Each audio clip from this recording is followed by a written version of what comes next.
Hello बच्चों, तो आज हम पढ़ेंगे क्लास 12th मैथ का chapter number 1 introduction video relations and function का।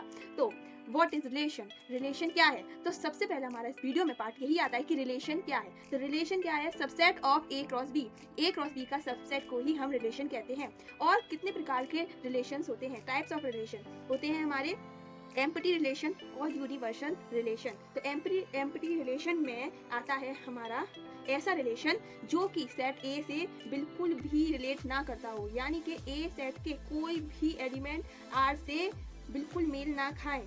इसे हम फाई से डिनोट करते हैं, यानी बिल्कुल खाली रिलेशन, इसमें कुछ भी नहीं होता और ये सेट ए से मेल नहीं खाता है। और अब आता है हमारा यूनिवर्सल रिलेशन, ऐसा रिलेशन जिसके सारे के सारे सेट ए से रिलेशन हो, यानी सारे के सारे सेट ए के एलिमेंट्स रिलेट करते हो हमारे आर से। फिर आता है हमारा रिफ्लेक्सिव रिलेशन। अब रिफ्लेक्सिव रिलेशन में क्या होता है, एक सेट ए होता है, इसकी कंडीशन क्या है, इसकी कंडीशन है ए बिलोंग्स टू आर, यानी कि उसका खुद से ही दो बार वो होता है वो नंबर। जैसे इसका एग्जांपल हम ले लेते हैं, हमारा एक सेट है ए, इसका 1 1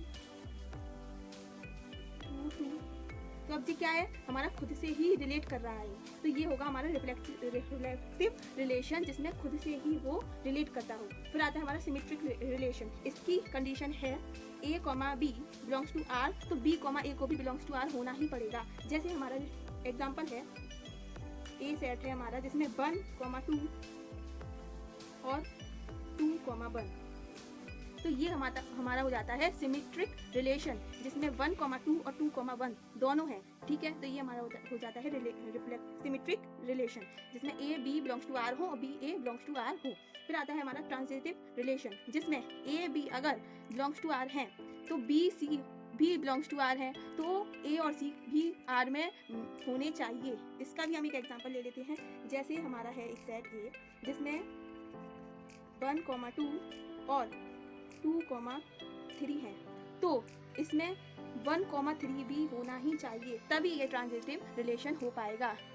तो अब हम अगर कोई रिलेशन रिफ्लेक्सिव भी है, सिमेट्रिक भी है और ट्रांजिटिव है, यानी हमारी तीनों कंडीशन ऊपर वाली फुलफिल कर रहा है कि ए बिलोंग्स टू आर और A B belongs to R और B A belongs to R, और ये वाली भी हमारी ट्रांजिटिव वाली भी फुलफिल कर रहा है, तो हम उसे इक्विवेलेंस रिलेशन कह देते हैं। इसका एग्जांपल है ए हमारा सेट है 1 2 3 और रिलेशन क्या हो रही है, देखो 1 1 2 2 3 3, ये कौन सी वाली हमारी कंडीशन फुलफिल कर रहा है, ये कर रहा है हमारी रिफ्लेक्सिव वाली कंडीशन फुलफिल। जैसे में ए 2 2 और 3 3 दोनों है, तो ये कौन सी है, रिफ्लेक्सिव ये है। और 1 1 2 2 1 2 2 1 भी है, तो ये हमारी कर रहा है सिमेट्रिक वाली। और अगर 1 2 है और 2 3 है तो 3 1 का भी रिलेशन है इसमें, तो ये हमारी ट्रांजिटिव वाली फुलफिल कर रहा है। तो ये हो जाता है हमारा इक्विवेलेंस रिलेशन जिसमें तीनों की तीनों टाइप के रिलेशन हो। तो हम लोग रिलेशन के बारे में अच्छे से जान चुके हैं, तो अब हम आते हैं हमारी फंक्शन पर।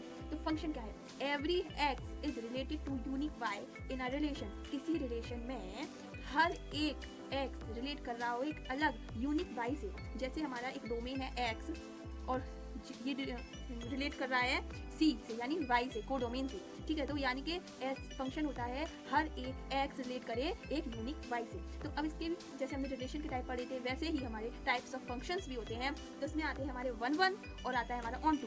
तो 1 1 होता है जिसे हम इंजेक्टिव भी कहते हैं। Every bi has unique x, इसमें एवरी बाई यानी प्रत्येक बाई को एक अलग एक्स से साथ होना ही पड़ता है, तभी हमारा ये 1 1 और इंजेक्टिव फंक्शन होता है। इसका एग्जांपल हम देखते हैं जिसमें 1 1 2 3 4 5 6 3 ये सब दिया है, तो बताइए क्या ये 1 1 फंक्शन है। तो ये 1 1 फंक्शन बिल्कुल भी नहीं है। क्यों नहीं है, सिर्फ समझाने के तौर पर दिया गया है यहाँ पर कि ये 1 1 फंक्शन नहीं है। क्यों नहीं है, क्योंकि हमारी डेफिनेशन थी 1 1 फंक्शन की कि हर एक बाई के साथ एक डिफरेंट या यूनिक एक्स होना चाहिए। तो देखो यहाँ पर हमारा y है 3 और यहाँ पर भी y है 3 और ये है हमारा 2 के साथ और ये हमारा 6 के साथ, यानी यहाँ y सेम हो रहे हैं, तो ये हमारा 1 1 फंक्शन नहीं है। तो 1 1 फंक्शन की यही एक मेन कंडीशन है कि हर एक y को यूनिक x के साथ होना पड़ता है, ठीक है। ये तो इसकी ये कंडीशन है।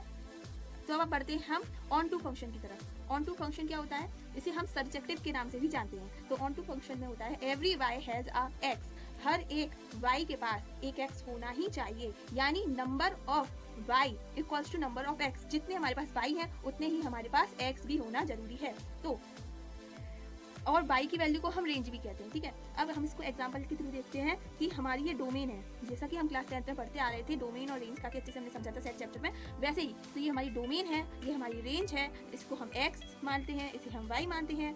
तो इसको अगर हम इससे मिलाएं, इसको हम इससे मिलाएं, इसको हम इससे मिलाएं, तो देखो यहाँ पर हर एक x के पास अपना एक y है, हर एक x अपना एक y रख रहा है, तो ये हमारा ऑन टू या सर्जेक्टिव फंक्शन हो जाएगा, यानी function f equals to y है।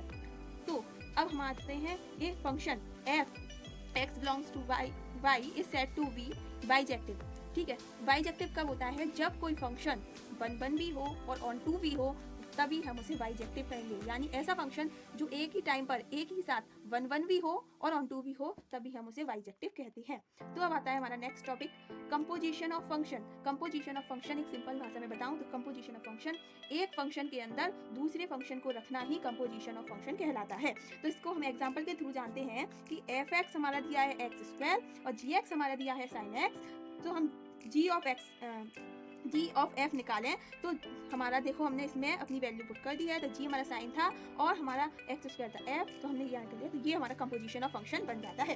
तो लेकिन ये बात याद रखें कि f ऑफ g और g ऑफ f हमारा इक्वल नहीं होते हैं, ठीक है। तो अब एक और देख लो कि composition is not commutative, composition commutative नहीं होता है, और कंपोजिशन इज एसोसिएटिव, लेकिन कंपोजिशन हमारा एसोसिएटिव होता है।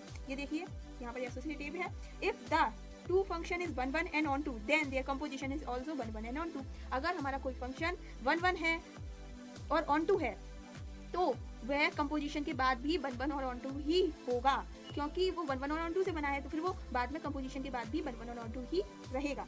If a function is 1 and on 2 it is called the invertible और बाइजेक्टिव, यानी हम इसे इन्वर्टिबल भी कहते हैं। अगर कोई फंक्शन 1 और on 2 है तो हम इसे बाइजेक्टिव और इन्वर्टिबल दोनों ही कहते हैं, कुछ भी हम इसमें कह सकते हैं। तो ये था हमारा इंट्रोडक्शन, हम इसमें आगे क्वेश्चन सॉल्व करेंगे नेक्स्ट वीडियो में। तब तक के लिए bye, thank you for watching my video. So subscribe करें, लाइक करें, शेयर करें, थैंक यू।